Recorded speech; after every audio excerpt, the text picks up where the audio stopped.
Okay. Last minute details.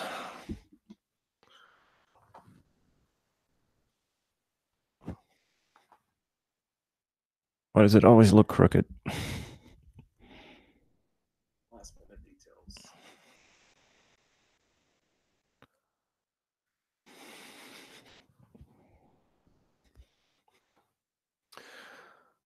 Okay. I better not watch myself because I'm on a delay, and that's going to screw me up. Let's see. For some reason, let's see if I want to make sure I turn on the chat here.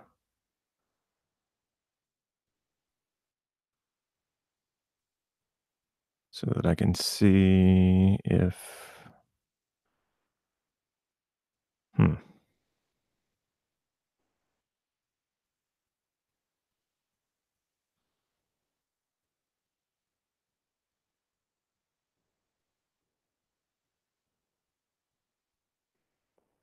bear with me a few minutes. I'm just trying to get this set up right on both YouTube and Facebook.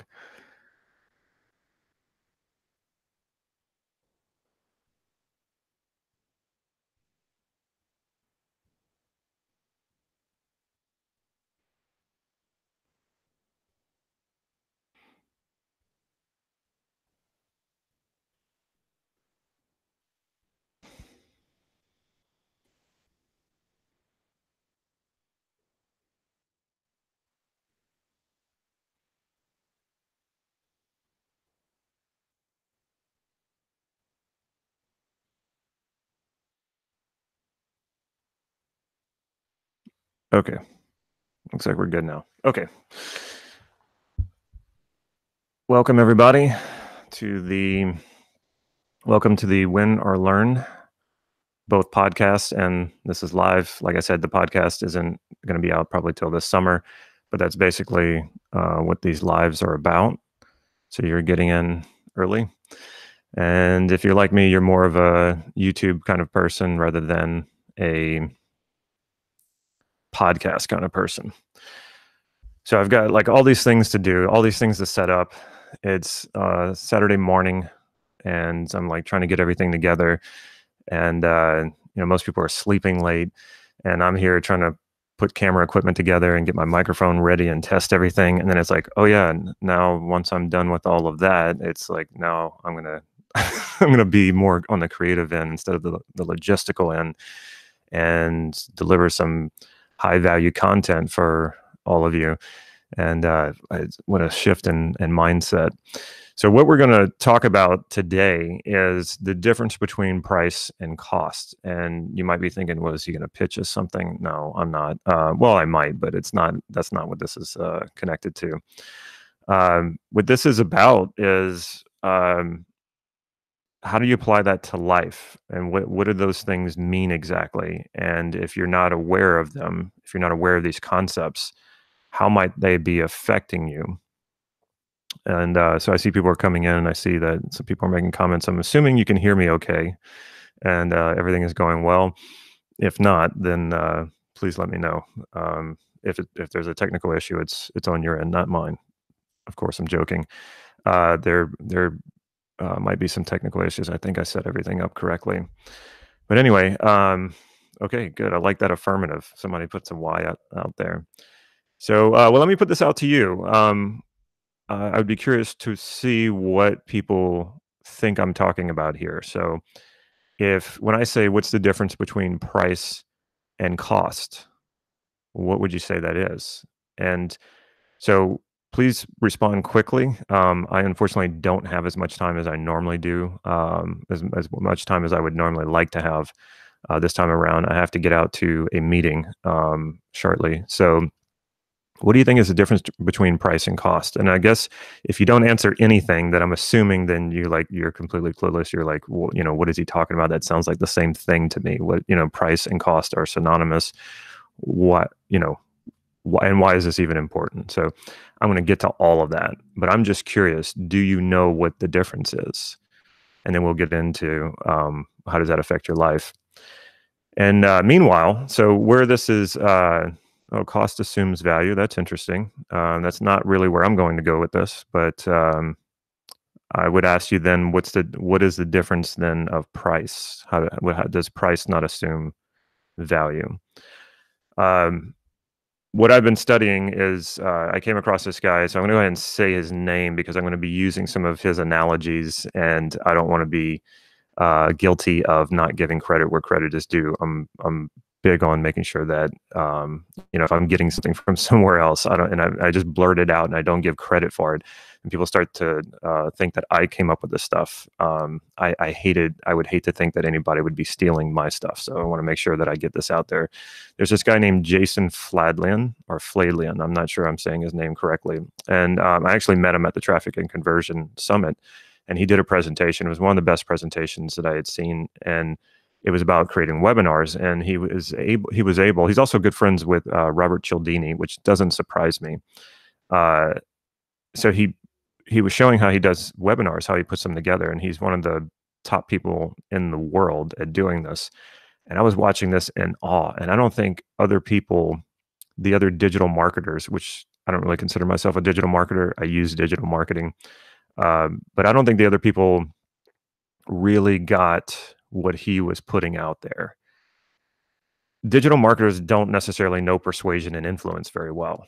And my natural assumption was that they do, but that's not necessarily true. But it would be very, very beneficial for any marketer to understand human behavior better, human psychology, because really, when you think about it, where psychology or therapy even meet with sales, where those two meet is what is in behavior modification.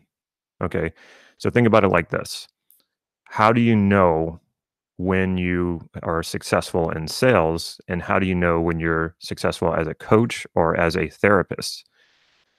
What all of these have in common is modification of human behavior. So if you're able to influence your client, whether that you're a salesperson, a therapist, or a coach, to alter their behavior, that's what persuasion and influence is really all about. And so that's where these have in common. For a while, when I was learning NLP, and I first learned about NLP more from a persuasion perspective rather than a therapy and coach perspective. And then I started learning about the origins of NLP, neuro-linguistic programming, and realizing that, well, this actually came from modeling therapists. And I was like, well, what's the connection? Like, why, how do you go from therapy to persuasion and influence and sales? And this was this was years ago when I was first learning about NLP. Well, they have a lot in common, and it's just what I explained, this behavior modification. Like, when you can influence people to actually alter their behavior, that's amazing. Like, this is one of those things, and a lot of people go, well, no, it's not amazing. People are doing it all the time. Yes, I know people are doing it all the time. I'm one of those people who I still watch planes take off, and even though planes have been taken off, the thousands of them take off a day, and it's been happening for, I don't know, more than 100 years, I still am in awe of that. I look at planes, these huge objects lift off the ground and go thousands of feet up in the air. This is still extraordinary to me. So what I would challenge you to do is to look at influence, any behavior modification, as that. Like, isn't that amazing when you can have that sort of influence on someone? And that's why I do this. And it's not just about my influence and over with others. It's the way that I can influence my own life, become my own coach, become my maybe my own therapist. But there's a very thin line, if there's even a line at all, between influencing others and being able to influence yourself. And that's, again, what NLP is all about. It's learning about yourself to then be able to alter your habits, alter your behavior toward an ultimate goal or vision, and be able to fulfill that. And it's also about being able to influence others to do the same in their own lives, or to help you, help you in doing what you want to do. And what I find, like I used to feel like I was, even with employees, like trying to push, a rock up a hill or drag somebody along with me. It's like, no, this thing gets so much easier when you find people who are aligned with what it is that you want to do, and then you can influence them much better because they're into what you're doing. And so, why try to get somebody to do something they don't want to do? Find people who do want to do what you want to do, and work together as a team. And because of that, you'll have more influence with them as well. And then they will influence you, because then now you have to hold yourself accountable, or they're holding you accountable, because you're all in this together. So I'm kind of going off in different places here. So let's get back to the cost versus price. And so I heard this from this guy, James Flatland. I'm going to go ahead and give him a plug. I'm not being paid to do this. I did meet him, but I'm not like friends with him. I haven't seen him since the Traffic and Conversion Summit. But this is his book, and it looks like it's probably backwards because everything's reversed in live land. But it's called One to Many. And so it's not a book about sales directly, like one-to-one sales and persuasion and influence, like one-to-one.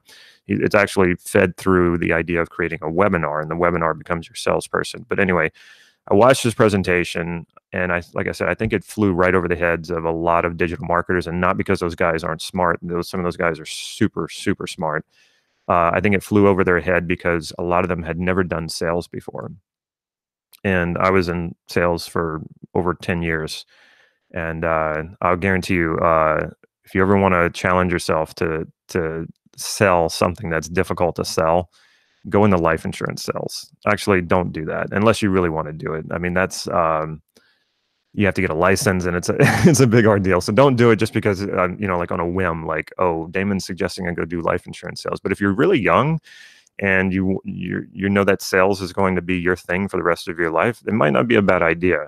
You will learn how to sell really, really well when you start being able to sell that product, because the obstacle you have to overcome is having people confront their mortality. And when you bring that subject up, people are ready to run. Like, they don't want to be anywhere near you because they don't want to think about dying. So you have to overcome that hurdle. And there's no silver bullet to that. There's no silver bullet to any persuasion and influence. But once you get beyond that place where you can comfortably bring that subject up and not flinch and be very direct about it, that's a level of confidence that will take you places. Let me put it that way. It will definitely take you places. And a lot of times in my trainings, especially as it relates to persuasion and influence, I will reference a lot of my experiences selling life insurance, both my failures and my successes, because I feel like that's really where my ability as a salesperson was really forged. I sold other types of insurance as well, like auto insurance and home insurance, but nothing was as difficult as selling life insurance. That was the real challenge. So anyway, I'm watching this presentation with this guy, and I'm blown away, because what I'm seeing him do is take pretty much everything that I've ever learned that relates to sales and more, feed it into his presentation, which is also him teaching you how to create an effective webinar, provide value, but also create a conversion. And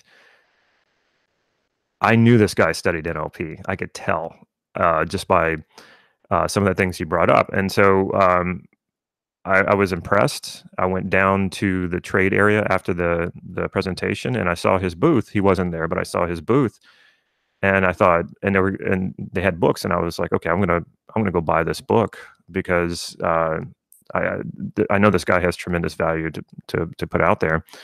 And so I went up to the booth and I said, how much is the book? And they're like, oh no, it's free. Like, what? I was like, absolutely, I'll take that. I looked it up on Amazon later. I think it's like $20. So an amazing investment. I paid nothing. And I started reading the book, and it just started to reinforce even more that this guy had studied NLP. But of course, he's not limited to NLP. About 50 pages in, I think he references Milton Erickson, the father of modern hypnosis. And I was like, okay, here it comes. And then he mentions ecology. And he says, that's a concept in NLP. And I was like, I knew it. I knew it. This guy has studied NLP. Well, it turns out, from what I can tell, because I've been trying to find all the information he's ever put out there on sales and persuasion. It turns out he's studied a lot more than just NLP. And when it comes to sales and persuasion, he's studied Zig Ziglar. He's probably the foremost. I should just have him on this show, shouldn't I? I would love to do that. I don't know if he's that easy to reach. If anybody out there who's watching this knows him, let him know. I didn't intend to, but I'm giving him a lot of props, respect, and exposure if people are watching this or listening to this. So anyway, I saw him the next day, and I walked up to him and I said, "Hey, I thought your presentation was one of the best that I've seen." And he immediately, lit up and shook my hand, and I said, "But what are you selling?" Like, I didn't see anything. Like, when I went to his booth, they weren't saying, "Hey, we'll give you a free book if you opt in. Hey, we'll give you a free book if you buy this training." There was nothing. I said, "So what are you selling?" And he started laughing, and he said, "Well, I sell some of these online trainings, and they're not." I mean, he wasn't really promoting them. And he said, "Just send a message and tell my website, people what you're looking for, and they'll sell it to you." And so I said, "Hey, well, I just want to say, like, I don't think I've ever seen a presentation that included pretty much everything I've ever learned about sales." And he lit up again, and it was like this wave of recognition that went over his face. Like I got it. Somebody got it, because I think, like I said, most people in that room when he was giving that presentation didn't seem to get it. And so since then, I've been absorbing all of his stuff. I've been marinating in it. I've been drenching myself in it, because I just want to learn all of it, because it's not that he's necessarily coming up with anything new. It's just the way that he brings it all together. And then he has these concepts that he brings up, and I'm sure I'm going to be rattling them off in a lot of my videos, because they're just really profound. And what I would be giving, though, is more my take on it. And so he brought up this thing in one of his videos. He said, "Does anybody know what the difference is between price and cost?" And I was just like, sounds the same thing to me. And then when he went into explaining it, he was explaining it more in terms of sales and how to close a sale than he was applying it to, like, personal development and self-improvement. And I was just like, wait, this is a principle this is gold. Like, when you start applying this principle of cost versus price to your life, things are going to start to change. And I thought, I got to talk about this. Let's see. Somebody says, "Is it Jason Flatland?" Yes, you're right. You spelled it correctly as well. Fladlien. You can find him on YouTube. I think they've taken excerpts from some of his master classes that he's done. And I'm just mass consuming it. And then he also, there's a lot of podcasts with him on. I don't think he has his own podcast, but people have lots of people in the digital marketing world and entrepreneurs have him on podcasts. So where was I? Price and cost. You're probably wondering, I keep talking about this. What is the difference? The difference is, I want you to take some time with this, because I read it first. It didn't hit me as hard. It was more like, this is what happens for me.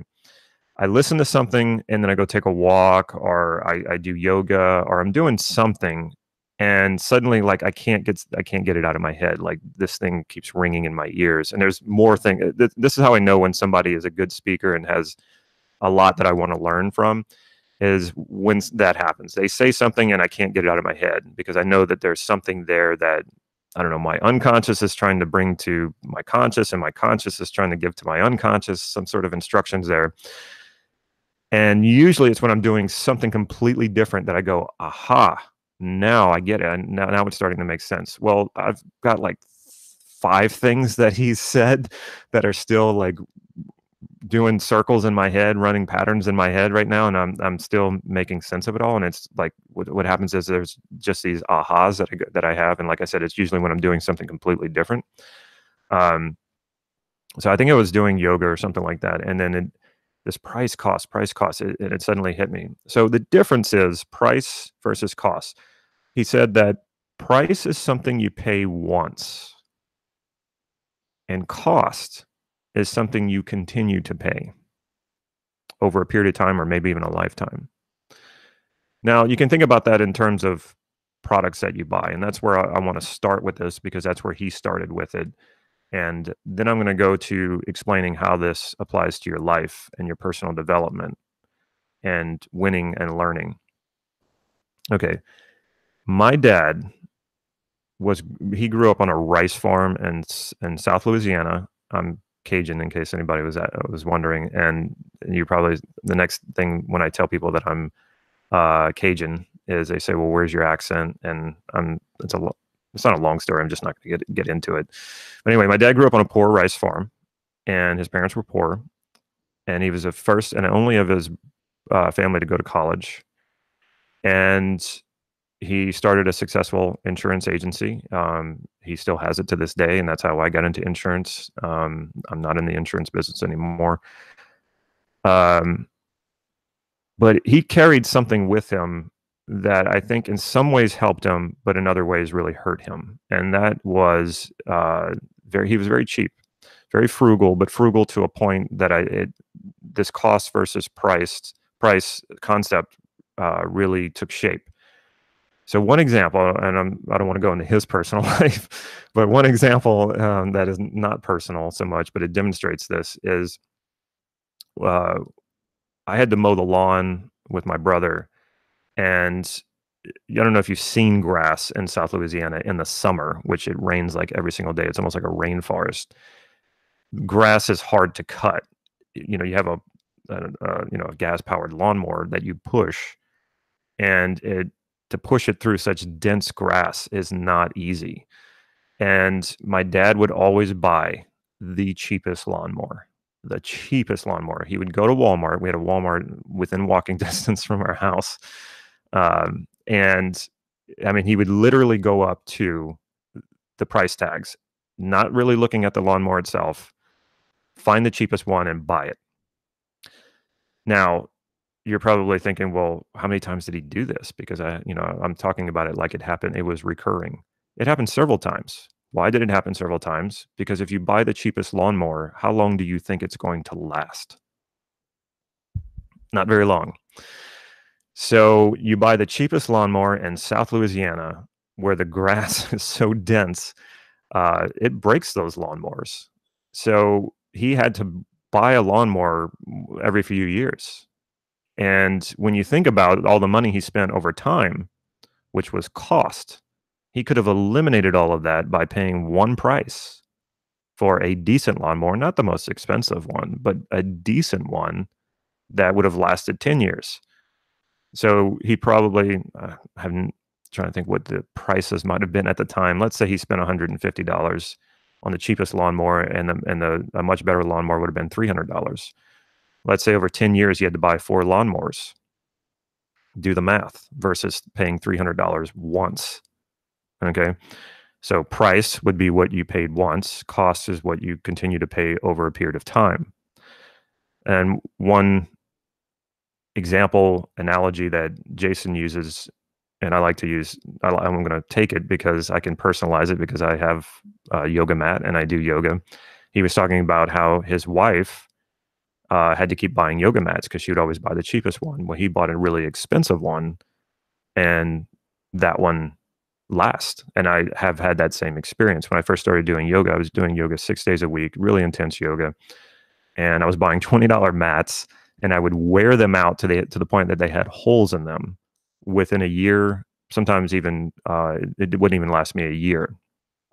And I was broke around the time. I wasn't completely broke, but I always felt like I was broke in the first years of when I opened my first business.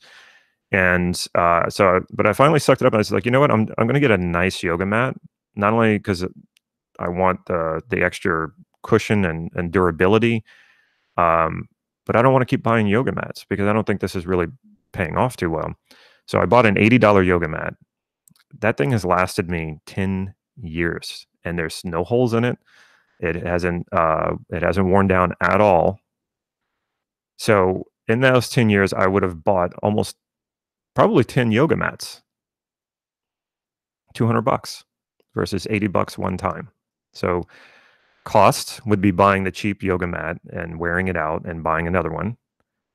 Price would be you pay once and you buy a nice yoga mat.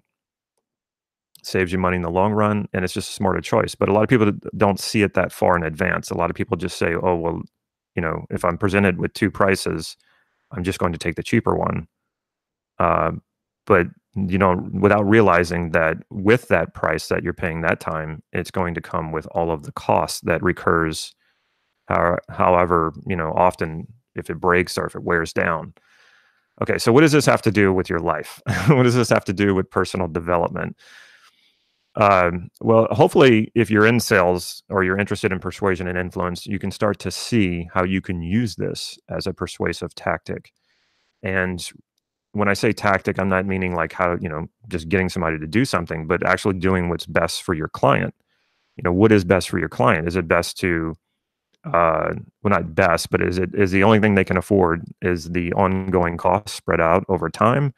Or can they pay the one-time price and be done with it and not have to pay anything else after that? So how I started applying that to my own life, I started looking at my own life and saying to myself, where am I paying a cost and where am I paying a price? Now think about that. Take a moment to think about that. Where in your life are you paying a cost when you could just pay a price? That's some what they call come to Jesus stuff right there. A lot of people I don't think want to explore that or are afraid to explore that. But if you started to do that, and I don't mean just in money, by the way, think about in time. Time is more valuable than money. Where are you spending your time in your life that is showing up as a cost rather than a price? That's where it gets really serious. And when you start evaluating this, you'll start to see, I mean, you can't look away from the truth of that after a while. And then because you're accepting the truth of that, or you're at least looking at it, this is where that behavior modification starts to come from. Just because now that you know something you didn't know before, how does that start to alter your behavior? And this is, like I said, this is the stuff that really excites me because that's what personal development is all about. What do I need to change? And it's more about your mindset than anything else. What do I need to change in order for my behavior to change? So let's use a health example. This is Life Master Gym. And so I like to use analogies that have to do with a gym. And oh, by the way, if you are serious about all this stuff, if you want ongoing guidance in this, I do have a membership program. And right now you can get started for just $1. That's not going to last. It's going away at the end of this month.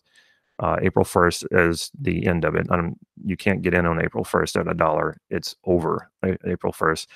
Right now, you can get in for $1 to check out the first month, and then you can go. Of course, you can continue on for $49 a month. That link is in the description here if you want to check that out.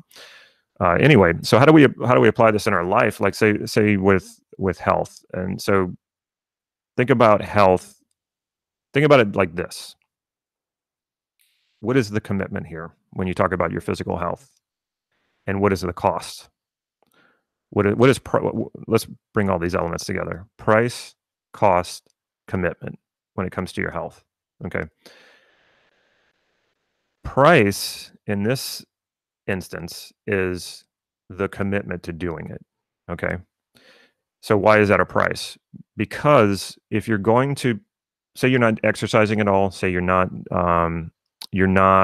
eating right, you're not doing any of the healthy stuff, you're just floating. And because of that, you're overweight, your cholesterol's up, your blood pressure's up, your blood sugar's up. The price you would pay here, if you were going to pay a price with this, is the commitment to improving your physical health. Because when you do that, you're going to inevitably have to take time away from something else. Okay. And that might just be less time on Netflix, less time on YouTube, which you can totally afford, right? I'm not saying get rid of that completely because we do need fun. We do need to relax sometimes, but how much are you spending on those things? And in some cases, maybe you're not doing any of those things. Maybe your life is all about productivity and you're spending a lot of time being very, very, very productive at a cost to your health. I've been in there before, and a lot of entrepreneurs, a lot of business owners are in that place. They're excelling in sales, they're excelling in productivity, but it's coming at a cost because they're neglecting their health. So the price you pay would be the commitment to your health. Okay, I'm going to do this. I'm going to start eating right, and I'm going to start exercising. And because I'm doing that, it's going to take away from other things that I'm doing. But I have to do this at this point. If you don't do that, you're not going to pay a price, but you're going to pay a cost. Your health is not going to be as good. You won't be able to think as clearly. You won't have as much energy, and you could actually cut your life short by 10 years. That's what studies have shown, that good health or good diet and good exercise can increase your life by 10 years. And it's not just living 10 extra years bedridden. It's I'm living 10 extra years of a good quality of life. And so this is something that's really important to me. It's something I've done since I was a kid. I've been interested in health and fitness and everything. And I made that commitment when I was a kid. And anytime I've deviated from that, like I feel it, like I know that I'm not living up to my commitment. And so I inevitably have come back to it. And I mean, I think the last time I did that where I kind of broke my commitment was probably about 10 years ago when I started my first business. But I got back to it because it was a commitment. And I could feel the cost. I remember doing I'm going back to life insurance again. I got an additional life insurance policy, and I checked the results, and I qualified for it, but my cholesterol was high. And I was like, okay, this is not okay. I have to do something about this. And so I did. So we can look at this in different ways. There's a lot of people who do not have a regular plan for their life. Now, when people hear that, I know when I used to hear that, I just, I don't want to plan out my life. Like, that seems so boring. And so what I realized that I had to do was, it's not, you need a plan, but you need to know what's beyond the plan. You need to know why you're doing it. And people talk a lot about their big why. Well, you need to know what your values are. And these are mostly unconscious for most people, because it's those values, especially the unconscious ones, that are driving all of your decisions. Even the decisions you think you're very conscious about, and you say, okay, I know what I'm doing here. I'm making a very rational, reasonable decision. Yeah, right.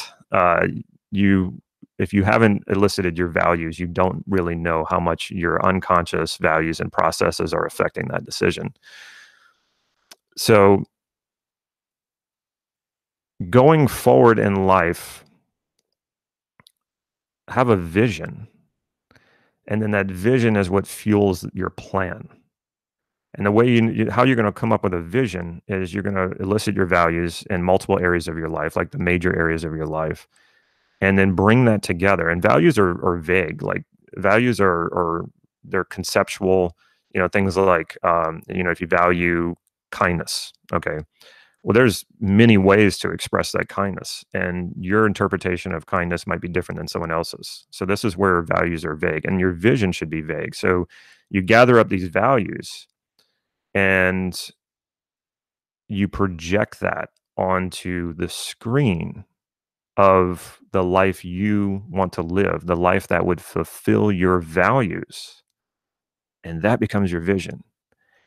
And when you're in touch with that and you're connected to that, and you're projecting that onto the world around you, you're going to keep finding new possibilities and opportunities to fulfill your vision.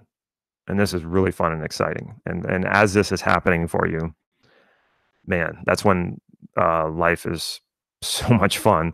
And I don't mean it like it's all just bliss. You're going to have your ups and downs. Like I was explaining to a friend of mine, I was like, this is the most exciting time of my life right now. But man, it's exciting not because it's all working out. It's exciting because there's a lot of things that don't work out, but it's always about figuring those things out, finding solutions to it. So once you have that vision, that's when you create the plan. Because if you just try to create a plan, yes, it's boring, and you don't want your life to be so regimented. You don't want your life to be like, "Oh, I know exactly what's going to happen, day after day," and that's not living. Living is when you have that vision and you're curious about it and you're discovering it along the way, and you have a plan to get yourself there. But the plan you can change. Your strategies, they're not working, you throw them out. When you have a vision, you're okay with doing that because you're not so focused on what that you think is the only thing that you have, which is your goals, your plans, your strategy. A lot of people get too fixated on that because they don't have a vision, and if their strategy doesn't work or they don't achieve their goal or their plan doesn't work out, they feel like they have nothing and they're lost.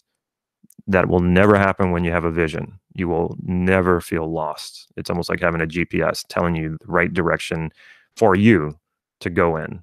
And I want to emphasize that, for you, because a lot of times people will create a vision based on values that are not their own, values that were pushed on them, programmed into them at an early age. Um, it's really important that you get clear about those values apart from the outside values, the values of your society, your culture. And it's not that those things are bad or wrong. And it's fine to fulfill those values, but you really want to know what the difference is between your values and outside values.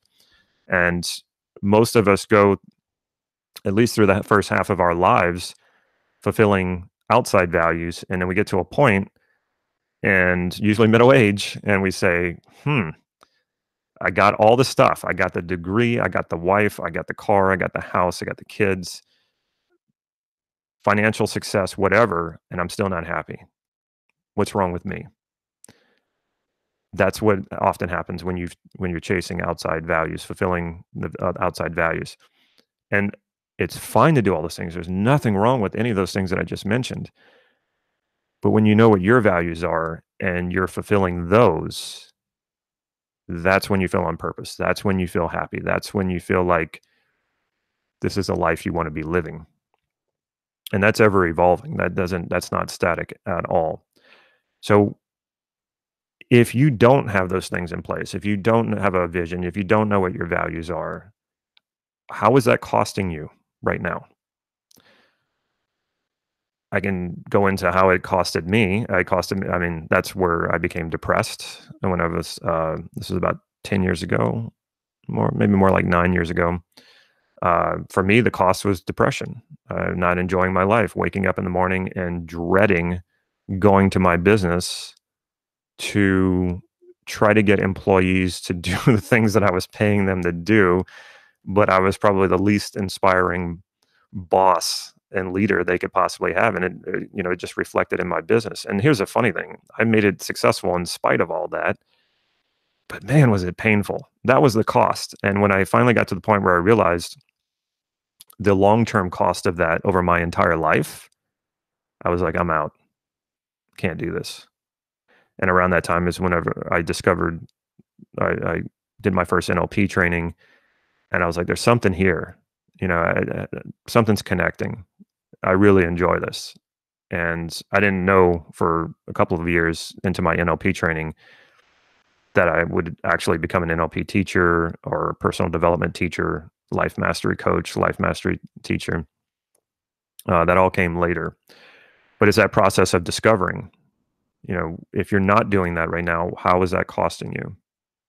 So what I would say is commit, pay that price, pay the price of committing to your personal development, your well-being, your happiness. And that comes from doing the work on yourself. That comes from taking the time to elicit your values, set outcomes, uh, find out what's limiting you, what's stopping you, and overcoming that. Maybe even getting a coach, getting involved in some sort of program. I would highly recommend mine, but obviously I'm biased. So, if you're not spending, and not just the time thing, look at where you're spending your money. And this is what I had to do back to my life insurance sales. The first time you mention life insurance to someone, if you can get beyond the mortality shock, they go, you're basically putting my death in front of me. Once you get beyond that, of course, the objection is always going to be price. And so I had to go, to the next level, which is, well, what is the price your family's going to have to pay if something happens to you? You're the sole breadwinner, or you're the main breadwinner. Um, and then you pay that price, and then you're done. You have it. And I kind of lost my train of thought here. Uh, Back to your own life is okay, now I know what it was. I had to help people budget this thing. I had to help people, in order for them to afford life insurance. It was like, okay, where are you spending money where you're not even really conscious of your enjoyment of it anymore? And most people are spending money in, coffee shops. Every single day they're buying a coffee, and it's like $4. And when you add all that up, I was like, you can easily afford a life insurance policy. And sometimes I had to do that work with people. Now, well, I don't do this with people one-on-one. I don't really do one-on-one sales with my current business. But what I would urge you to think about is, where are you spending your money right now? Is it a lot on, stuff it's so repetitive and like a pattern in your life that you're not really enjoying it? And I'm not saying that it's painful or it's not fun, eating out, going, buying coffee every day, cable. I can't believe how much cable costs these days. Things like that. How much money are you pumping into all that, investing into all those scattered outside things, when you could be buying a book that, could help you out, buying an online program that could really help you out, getting some coaching that could help you out? And how much of the time that you're spending are you actually really investing in yourself? And so if you're not doing these things, you're paying a cost. I assure you. You could be like, no, I'm not paying a cost. I'm just, I'm going about my life. I'm doing my thing. But you are, in the sense that you can't do this forever. It's like the person who's never putting away money for their retirement. Yeah, everything is fine, as long as you have a job. And people, I'd have to have this conversation with people too, when I would talk to them about investing. And it's like, people thought that they were going to live forever. And I was like, at some point, you can't just work until you drop. And they were like, oh yeah, I can. And I was like, oh no, you can't. Because how many people, how many jobs are out there for 90-year-olds? Not that many. So it's not even if you were 90 years old and you wanted to work, chances are nobody's going to hire you. It's just how it goes. You can call that an age bias or whatever, but that's just the honest truth. So you're paying a cost, I assure you, if you're not working on your own development, if you're not investing in yourself, if you're not thinking of yourself as you incorporated. And I would urge you to start thinking about yourself that way. You are you incorporated. How much are you investing in yourself? And like I said, that's a price, because you have to shift your commitments. And by the way, commitment is strongly attached to your identity, and that's why it's so powerful. When you commit to something, it changes your behavior, because you're going to the identity level. So in committing to your own development, you might have to pull your attention away from something else. In committing to your health, you might have to take an hour away from Netflix or YouTube or something like that to go spend it exercising. You might have to take your attention away from chocolate from every single day to maybe just one day a week. So that's the price you pay. But long term, it's going to pay off as an investment, because you're going to have a better life. You're going to feel better. You're going to think better. You're going to be sharper. You're going to have more energy. You can have 10 more years on your life. So start applying this to your life. And I'm running out of time here, and I really want to get to your questions, but I'm going on a tangent, I guess. What I would say is, what is your big takeaway from everything that I'm saying here? Think about that. I'd love for you to comment on that. What is your big takeaway from all this? I'm unfortunately not going to be able to get to your questions.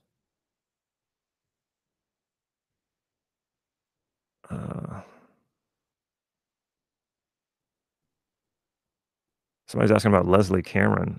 Where is Leslie Cameron now? I know that the Andreases are in touch with her. That's the only question I can answer really quickly. She's still around, still alive, and the Andreases, Steve passed away, unfortunately, but Connie Ray, and she's still in touch with her. Anyway, so think about what is your big takeaway from this? I'd love to hear some feedback from you. Put it in the comments below. And if you have more questions, I'm unfortunately not going to be able to get to your questions.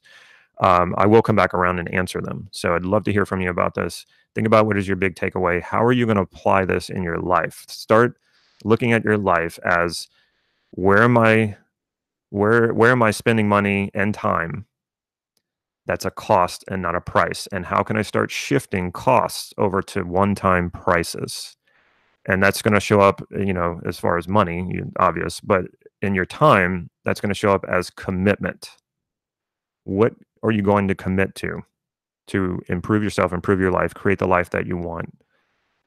And it's all about quality of life. How do you keep improving your quality of life and making life enjoyable for yourself? So, like I said, if you're into this, if you're serious about this and you want more direction on it, you want more of me guiding you through this, this is what my membership program is all about. And like I said, the link is in there in the description. This is exactly what I do with the members of the group is walk you through that step by step every single month. It's ongoing. And so a lot of people, they know exactly what they need to do. They can execute it. They're going to go and do it. A lot of people don't. I didn't know, like 10 years ago, I didn't know. I was clueless. So what I've created here with this membership program is exactly what I would have been looking for at this time. And what it's also for me now, it is my ongoing personal development program for myself. When I started creating it, I was like, well, why not I just let people in on this? And we do this together monthly. So that's what that is. Let's see. Somebody just check. Stop being a cheapskate. That's cool. My big takeaway is that I'm starting to pay the cost for not taking my health as seriously as I should because I've been focusing. Yeah, man, that's a tough one with the business. Oh, Jesse, thank you for that. The membership program is fantastic. Highly recommend it. Thank you so much for that. All right, so I've gone later than I was supposed to. I'm going to be late for my meeting. I do want to thank you so much for joining me for this. I love talking about this stuff. I'm going to do this every Saturday morning. I'm actually going to Europe in a couple of weeks, and I'm still going to do this in Europe. I think it'd be fun. So I'll probably be in Romania at the time, and I'm still going to do this. I'm going to be on time, and we're gonna have this conversation, and hopefully we'll do it for longer. But catch me next Saturday. I will be here. I'm going to have to sign off, but thank you, all of you, so much for being here.